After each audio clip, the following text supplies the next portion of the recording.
예레미야 1장 두 번에 걸쳐서 생각해 보았습니다. 어떤 내용이었습니까?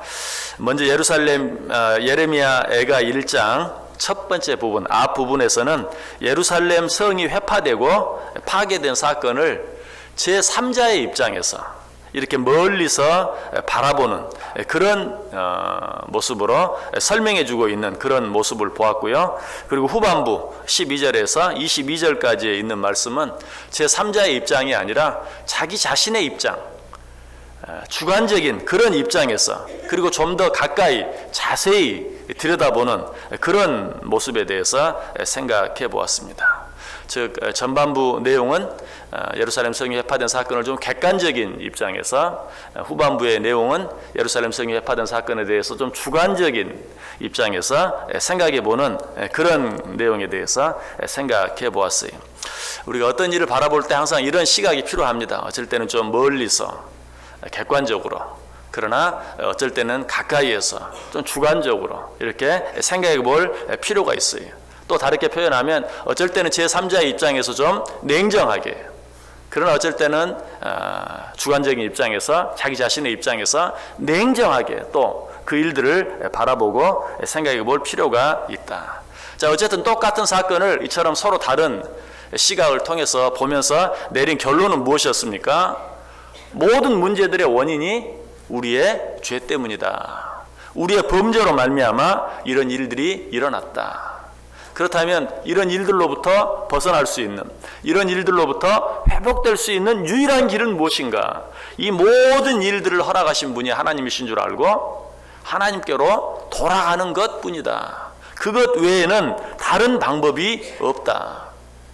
하나님께 돌아간다는 것은 무엇을 의미한다고요? 자기 자신의 모습을 적나라하게 드러내놓고, 그리고 하나님의 긍휼과 자비를 구하는 것. 무엇보다도 하나님은 항상 의로우시다는 것.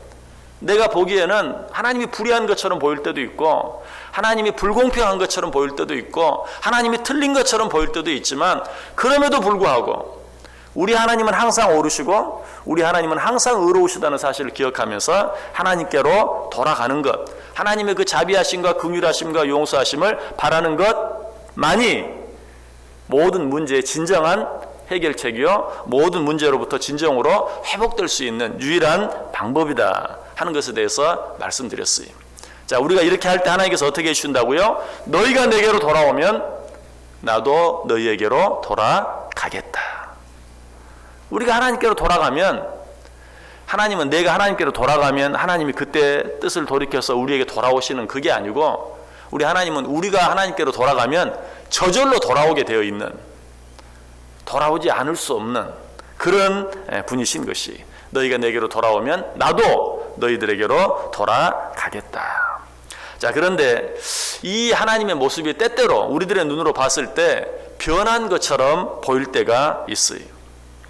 즉, 전에는 내가 어떤 죄를 지어도 하나님이 용서해 주시고 나를 용납해 주셨는데, 지금은 지극히 적은 죄, 아무것도 아닌 것 같은 죄를 지은 것 같은데, 그럼에도 불구하고 거기에 대해서 무섭게 심판하시고 책망하시는 그런 하나님의 모습을 보면서 하나님의 모습이 이전 같지 않다, 하나님이 변하신 것 같다 라는 그런 혼동을 느낄 때도 있다는 것이, 우리 자녀들이 가끔 부모들의 모습 앞에서 혼동을 느낄 때가 있습니다.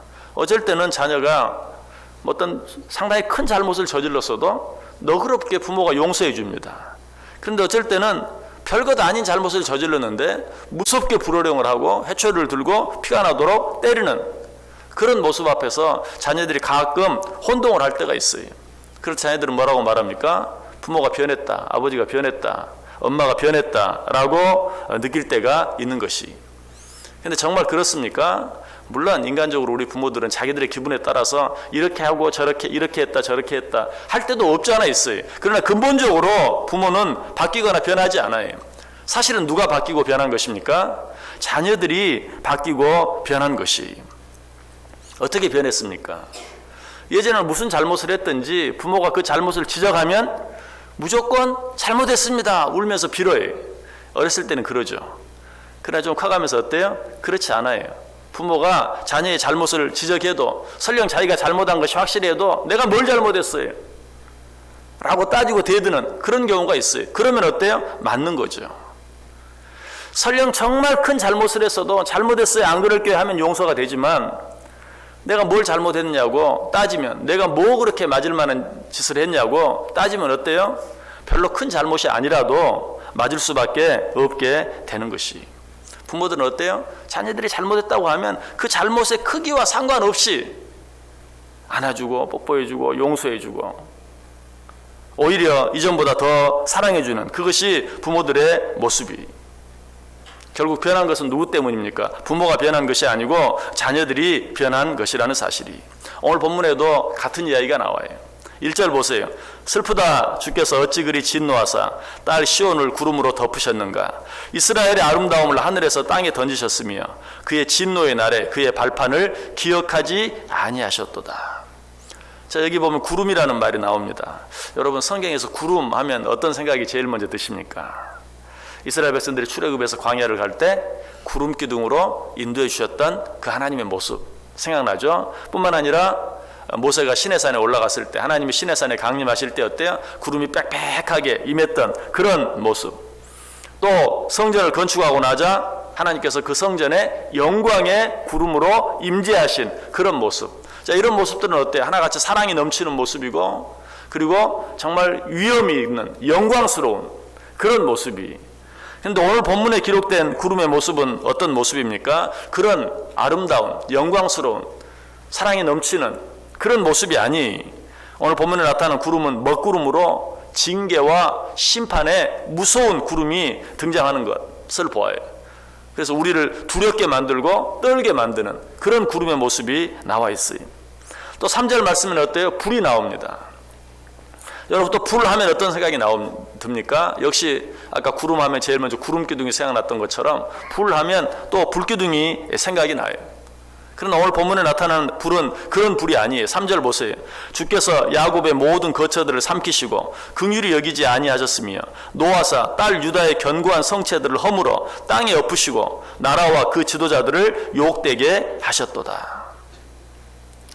성경에서 불은 자주 하나님의 사랑, 불 같은 하나님의 사랑을 우리에게 표현해 주는데, 오늘 본문에는 그런 불이 아니다. 역시 무서운 징계와 심판의 불로, 맹렬한 진노의 불로 나타나 있는 것을 보게 돼요. 자, 이런 모습을 보면서 어때요? 하나님이 변하신 것처럼 느껴질 수 있어요. 사랑과 영광의 그런 구름, 또 불, 우리를 지켜주시고 보호해 주시는 구름 기둥, 불 기둥, 이런 모습이 진노와 심판으로 바뀌어지는 모습을 보면서 우리는 어때요? 하나님이 변한 것처럼 느껴질 수 있어요. 하나님이 변하셨다. 그러나 우리가 생각해야 될 것은 무엇입니까? 하나님은 결코 변하시지 않는다. 무엇이 바뀐 것처럼, 무엇이 변한 것처럼 느껴지는 것은 누가 바뀌고 누가 변한 거예요? 내가 바뀌고 내가 변했다는 사실을 먼저 알아야 돼요. 우리 하나님은 절대 바뀌지 않아요. 절대 변하지 않아요. 호세아 6장 3절에 말합니다. 그러므로 우리가 여호와를 알자. 힘써 여호와를 알자. 그의 나타나심은 새벽빛같이 어김없나니 비와 같이 땅을 적시는 늦은 비와 같이 우리에게 임하시리라. 하나님의 나타나심은 새벽빛같이 어김이 없다라고 말하고 있어요. 우리 하나님의 모습은 변함이 없어요. 히브리서 13장 8절에도 말합니다. 예수 그리스도는 어제나 오늘이나 영원토록 동일하시니라. 우리 주님의 모습은 바뀌거나 변하지 않는다. 야고보서 1장 17절도 온갖 좋은 은사와 온전한 선물이 다 위로부터 빛들의 아버지께로 내려오나니 그는 변함도 없으시고 회전하는 그림자도 없으시다. 변함도 없으시고 회전하는 그림자도 없어요. 하나님은 바뀌지 않아요. 변하지 않아요. 뭔가 바뀐 것처럼 느껴진다면 누가? 우리가 바뀐 거예요. 우리가 변한 거예요. 오늘 본문도 마찬가지. 하나님이 바뀌신 것이 아니라 누가? 이스라엘 백성들이 바뀌고 이스라엘 백성들이 변했어요. 이스라엘 백성들이 이전에는 겸손했어요. 그러나 지금은 교만해졌어요. 성경은 뭐라고 말합니까? 하나님은 교만한 자를 대적하시고 겸손한 자는 은혜를 베푸신다 라고 이야기하고 있어요. 그들이 이전에 하나님의 은혜, 이전에 하나님의 사랑을 느끼지 못하고 경험하지 못하는 이유가 뭐예요? 그들이 변했어요. 어떻게? 겸손했었는데 이제는 교만해졌다는 것이. 베드로전서 5장 5절이 말합니다. 다 서로 겸손으로 허리를 동이라. 하나님은 교만한 자를 대적하시되 겸손한 자들에게는 은혜를 주시느니라. 하나님이 나를 대하시는 것이 예전 같지 않다라고 느껴지십니까? 우리가 제일 먼저 해야 될 일이 뭐예요? 다시 한번 겸손으로 내 허리를 동이는 것이, 하나님 앞에 엎드리는 것이. 겸손으로 허리를 동이면 하나님이 교만한 자들은 대적하시지만 겸손한 자들에게는 은혜를 베풀어 주실 수밖에 없어요. 하나님이 변한 것처럼 느껴질 때일수록 그것 때문에 하나님을 멀리하는 것이 아니라 더욱더 하나님 앞에 바짝 다가가서 어떻게 해야 돼요? 하나님의 긍휼하심, 하나님의 자비하심을 구하면서 용서해달라고 간구할 수 있어야 돼요. 우리가 하나님 앞에서 겸손으로 엎드려서 겸손으로 허리를 동이기만 하면 하나님께서는 그런 자들에게 뭘 베풀어요? 은혜를. 언제까지? 1000대까지 베풀어 주시겠다. 이 말을 좀 바꿔서 표현하면 1000번이라도, 내가 1000번 잘못했더라도 1000번이라도 다시 회개하고 돌아오기만 하면 하나님께서는 1000대까지, 아니 1000번이라도 동일한 더 넘치는 은혜들을, 축복들을 우리에게 주신다. 이 세상에서 어떤 자가 가장 강한 자일까요? 하나님의 은혜를 받는 자. 하나님의 은혜를 받는 자보다 더 강한 자가 이 세상에 없어요. 여러분 정말 강한 자들이 되시길 원하십니까? 어떻게 해야 되겠어요? 내가 바뀌면 돼. 하나님 앞에서, 사람들 앞에서 교만했던 모습을 버리고 겸손해지기만 하면, 겸손으로 허리를 동일 수만 있다면 하나님의 은혜가 그에게 임하고, 하나님의 은혜가 임하면 정말 그 어떤 자도 감당할 수 없는 강한 자가 되는 것이, 나 자신이 강하게 되길 원한다면, 우리 가정이 강하게 되길 원한다면, 우리 교회가 강한 교회가 되길 원한다면, 이 나라 이 민족이 강한 나라, 강한 민족이 되길 원한다면 하나님 앞에 겸손으로 허리를 동이고 하나님 앞에 엎드리며 나아갈 수 있어야 돼요. 그렇게 할 때 내가 바뀌고, 가정이 바뀌고, 교회가 바뀌고, 이 나라 이 민족이 바뀌고, 어떤 이 세상의 악한 세력들도 넘볼 수 없는 강한 존재들이 될 수 있다는 것이. 그런데 우리는 이럴 때, 하나님이 변한 것처럼 느낄 때 어떻게 합니까? 다시 한번 겸손으로 허리를 동이고 하나님 앞에 엎드리는 것이 아니라 하나님을 멀리하게 되버는, 하나님을 향해 원망하고 불평하는 그런 일들이 많이 있어요. 역시 자녀들이 가끔 그러해요. 부모의 모습이 예전 같지 않다고 느껴질 때, 내가 그렇게 많이 잘못할 것 같지 아니한데 그냥 불호령이 내리고 해초를 들고 때리고 하면 문을 박차고 나가버리는 그런 자녀들이 간혹 있어요. 여러분, 가장 잘못된 악한 부모의 마음을 아프게 하는 자녀의 모습이 어떤 모습일까요? 그럴 때 문을 박차고 나가버리는 거예요. 집을 나가버리는 거예요. 그것보다 더 나쁜, 그것보다 더 부모의 마음을 아프게 하는 그런 모습은 없어요. 하나님 앞에서도 마찬가지. 하나님의 모습이 좀 달라진 것 같고 변한 것 같고, 내가 생각했던 것처럼, 내가 원했던 것처럼 나를 대해주지 않는다고 해서 하나님을 떠나버리는, 하나님을 멀리하는, 하나님을 향해 원망하고 불평하는 그 모습보다 하나님의 마음을 더 아프게 하는 게 없어요. 그럴 때일수록 어떻게 해야 돼요? 더 하나님께 가까이 나아가야 돼요. 여러분, 그럴 때 우리 부모들은 어떻게 합니까? 자녀들이 부모가 무섭게 이유 없이, 아니 잘못한 것도 없는데 화를 내는 것처럼 느껴진다 할지라도 그럴 때 어때요? 부모에게 오히려 안기면 어떻습니까? 부모가 그 자녀를 오히려 더 껴안고 어때요? 같이 울어요. 그것이 부모의 모습이에요. 그런데 그때 문을 박차버리고 나가면 어떻게 됩니까?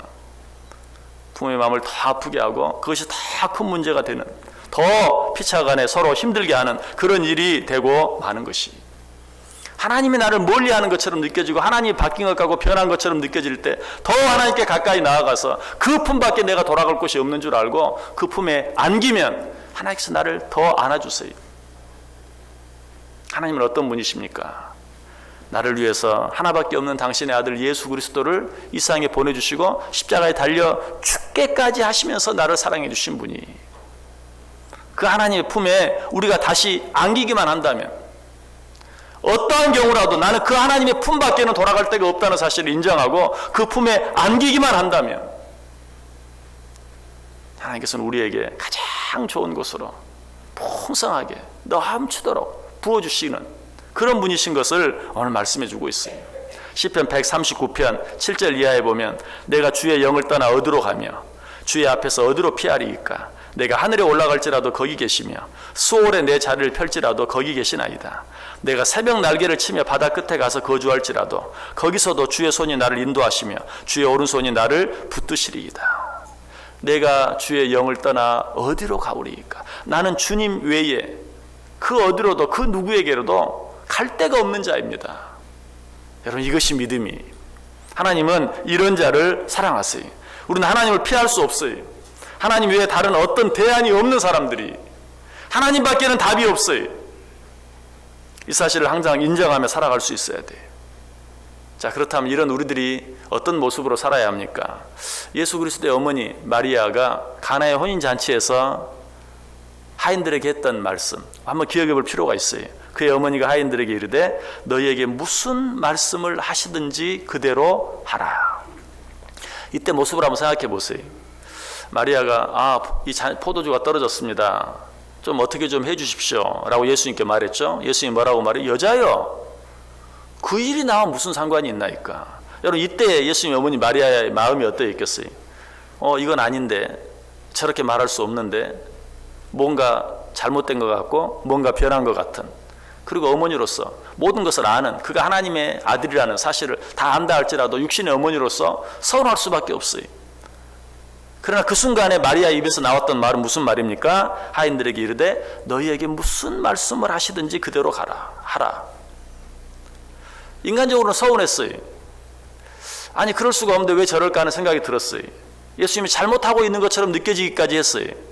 그러나 그때도 예수님이 잘못되실 수 없다는 사실, 예수님이 틀린 말을 하실 리가 없다는 사실을 기억하면서 몸을 돌려서 하인들에게 뭐라고 말해요? 예수님이 뭐라고 말씀하시든지 그대로 하라.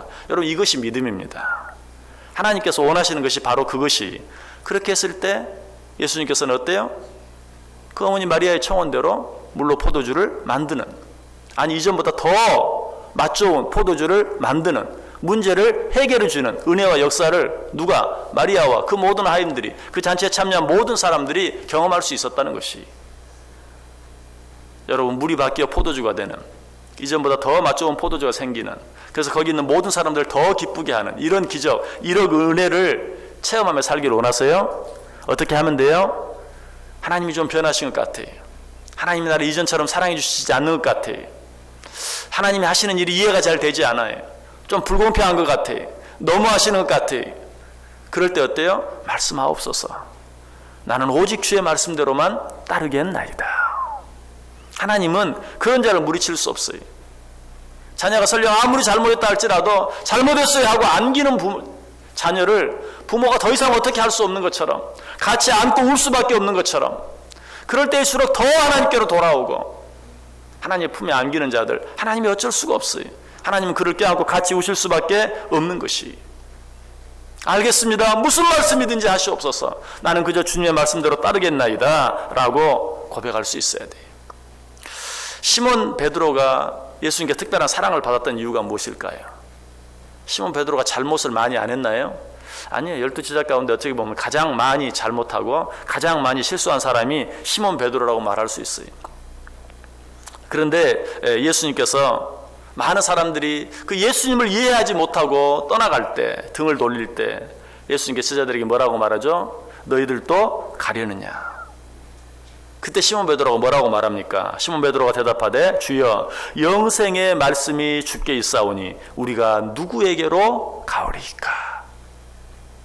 모든 사람들이 예수님이 하시는 말씀이 너무 어렵다, 더 이해가 안 된다, 저 말씀을 누가 믿을 수 있느냐, 다 돌아가 버렸어요. 그때 예수님이 제자들에게 물어요. 너희도 갈래? 베드로가 말합니다. 영생의 말씀이 주께 있음에 우리가 누구에게로 가오리이까? 그럼 베드로는 예수님이 하신 말씀을 다 이해했을까요? 아니. 자, 우리가 베드로 하면 제일 먼저 생각하는 베드로의 특징 가운데 하나가 뭡니까? 무식한 베드로. 그렇죠? 그게 베드로의 모습 가운데 하나예요. 다른 사람 다 깨닫지 못하고 돌아갔는데, 어쩌면 다른 제자들은 다 깨달았다 할지라도 한 사람, 깨닫지 못한 사람을 꼽으라고 하면 베드로를 꼽을 수 있어요. 베드로도 틀림없이 내가 떡이다, 생명의 떡이다, 나를 먹는 자는 살고 나를 먹지 않으면 죽는다, 이 말 어렵다, 이해하지 못하겠다, 다 떠나가 버렸던 것처럼 베드로도 틀림없이 이해하지 못했을 거예요. 그러나 그때 베드로는 고백해. 나도 이해가 안 됩니다. 나도 가고 싶습니다. 머리가 아픕니다. 그러나 그는 그렇게 말하지 아니하고 뭐라고 말했어요? 영생의 말씀이 주께 있으면 내가 누게로 가오리이까. 예수님은 그를 사랑할 수밖에 없다는 사실이. 여러분, 우리가 신앙생활 한다는 것은 그런 것이 잘못하지 않는 것 아니, 실수하지 않는 것 아니, 잘못하고 실수했다 할지라도 그래서 하나님께서 내게 무섭게 진노하셔서 아니 하나님이 저런 분이셨던가 라는 생각이 든다 할지라도 그럼에도 불구하고 내가 주님을 떠나 어디로 가오리이까? 나는 주님밖에 없습니다. 다시 한번 주님께 안기는. 우리가 하나님의 사랑을 받으려면 어떻게 해야 돼요? 사랑받을 짓을 해야 된다고 그랬어요. 사랑받을 짓을 하면 사랑받게 돼 있어요. 사랑받을 짓이 무엇인가요? 물론 절대로 잘못하지 않는 것. 근데 절대로 잘못하지 않는 그것도 사랑스럽지만 않을 것 같아요. 절대로 잘못하지 않으면 좀 너무 징그러울 것 같아요. 그런 생각 들지 않으세요? 육신적으로도 잘못을 이만큼도 하지 않는, 실수도 이만큼도 하지 않는 그런 자녀가 있다면 좀 사랑스럽기보다는 좀 무서울 것 같아요. 더더욱 우리는 어때요? 하나님 앞에서 잘못하지 않을 수 있는 그런 존재들이 아니. 우리는 너무나 불완전한, 죄로 말미암아 완전히 타락해버린 그런 존재들이 잘못하지 않을 수 없어요. 잘못하지 않은 걸로는 하나님께 사랑받을 수 없어요. 그런 사람이 이 세상에 있다면 예수님이 이 땅에 오실 필요도 없고 예수님이 십자가에 달려 죽으실 필요는 더더욱 없었어요. 우리 가운데 그럴 수 있는 자는 없어요. 어떻게 하나님의 사랑을 받을 수 있을까요? 어떻게 사랑받을 짓을 할 수 있습니까? 그렇다고 잘못을 일부러 하라는 말은 아니지만 잘못했을 때 그 잘못을 깨닫게 하실 때 그 잘못 때문에 나를 징계하실 때 하나님께 더럽 안기는 거예요. 하나님의 품에 안기는 것이, 그것이 사랑받을 짓이. 오늘 본문에 참으로 감사한 것은 그처럼 놀랍고 무서운 하나님의 징계, 이전에는 사랑의, 영광의, 인자하심의, 인도하심의 상징이었던 구름, 정말 우리를 뜨겁게 사랑하시는 그런 사랑의 상징이었던 불, 그것이 무서운 징계와 진노의 구름으로 불로 바뀌었음에도 불구하고 이스라엘 백성들이 어떻게 합니까? 오늘 보면 끝절 10절 보세요. 딸 시온의 장로들이 땅에 앉아 잠잠하고 티끌을 머리에 덮어쓰고 굵은 배를 허리에 둘렀으며 예루살렘 처녀들은 머리를 땅에 숙였도다. 이스라엘 백성들이 그 어려운 가운데서도 멸망하지 않고 오늘날까지 존재할 수 있었던 이유에, 이스라엘에는 그 이름이 정말 하나님이 택하신 하나님의 거룩한 백성의 이름으로 지금까지 남아있을 수 있는 이유에, 그 이유가 뭐예요? 잘못하지 않았기 때문에? 아니, 하나님이 어떤 방법으로든 그 잘못을 지적해 주시고 깨닫게 해 주실 때 하나님을 향해 삿대질하고 돌아서는 것이 아니라, 하나님을 떠나는 것이 아니라 더러 하나님의 품에 안기는, 죄를 뒤집어 쓰고 앉아서 회개하고 하나님께로 돌아오는 그것 때문에 하나님께서는 지금도 그들을 놓지 아니하시고 그들을 사랑하시고 그들과 함께하고 계시는 것이. 이 하나님과 함께하기를 원하십니까? 이 하나님의 사랑을 더 경험하기를 원하십니까? 다시 한번 하나님께로 돌아가는 은혜, 돌아가는 역사가 있기를 원합니다. 그렇게 할 때 하나님은 우리를 버리지 않아요. 겸손으로 너희 허리를 동이라. 하나님께서 교만한 자는 대적하시지만 겸손한 모습으로 다시 내게로 돌아오는 자들은 내가 물리치지 아니하고 어떻게 천대까지 너희에게 은혜를 베풀기라. 우리를 위해 고난당하신 주님의 고난을 기념하는 이 고난 주간에 다시 한번 하나님의 품에 안길 수 있기를 바랍니다.